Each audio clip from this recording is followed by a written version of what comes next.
Hello, ഇന്ന് മക്കൾക്കൊരു ഉച്ചയാകുമ്പോൾ മക്കൾക്ക് പായസം കുടിക്കണം എന്നൊരു പൂതി.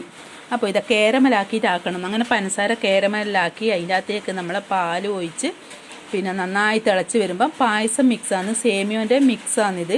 അപ്പോൾ അതും അതിൻ്റെ അകത്തേക്ക് ഇട്ട് കൊടുക്കാം. അങ്ങനെ അത് നന്നായി തിളച്ച് കുറുകി വരുന്നവരെ നമുക്ക് ഇളക്കി യോജിപ്പിക്കാം. അപ്പോൾ ഈ കേരമൽ ഇത് പായസം നന്നായി കുറുകി വരുമ്പോഴത്തേക്ക് ബ്രൗൺ കളറായിട്ടുള്ള നല്ല അടിപൊളി പായസം കിട്ടുക. അപ്പോൾ ഇതാ നന്നായി ഇളക്കി യോജിപ്പിച്ച് നല്ല പിന്നെ കുറുകി വരുന്നുണ്ട്.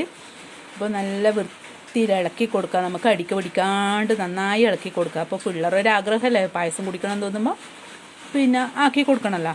അപ്പോൾ ഇതാ പിന്നെ ഇവിടെ എന്താ പറയുക പായസം മിക്സ് ഇട്ട് തന്നെ ഒരു കൂടുണ്ടായിനി. അപ്പോൾ പെട്ടെന്ന് ഉണ്ടാക്കാമെന്ന് വിചാരിച്ചിട്ട് അങ്ങനെ വേഗം ഉണ്ടാക്കി. അങ്ങനെ ഇതാ അടിപൊളി പായസം ഇവിടെ റെഡി ആയിട്ടുണ്ട്. നല്ല ബ്രൗൺ കളർ പായസം. ഇഷ്ടപ്പെട്ടെങ്കിൽ എല്ലാവരും ലൈക്ക് ചെയ്യാനും സബ്സ്ക്രൈബ് ചെയ്യാനൊന്നും മറക്കല്ലേ. അങ്ങനെ ഇതാ നമ്മൾ പായസം കുടിക്കട്ട് നല്ല ടേസ്റ്റ് ഉണ്ട് കേട്ടോ, നല്ല അടിപൊളി ടേസ്റ്റാണ്. അപ്പോൾ എല്ലാവരും ഇതുപോലെ ഉണ്ടാക്കാത്തവരുണ്ടെങ്കിൽ ഉണ്ടാക്കി നോക്കുക. അപ്പോൾ പുതിയ വീഡിയോ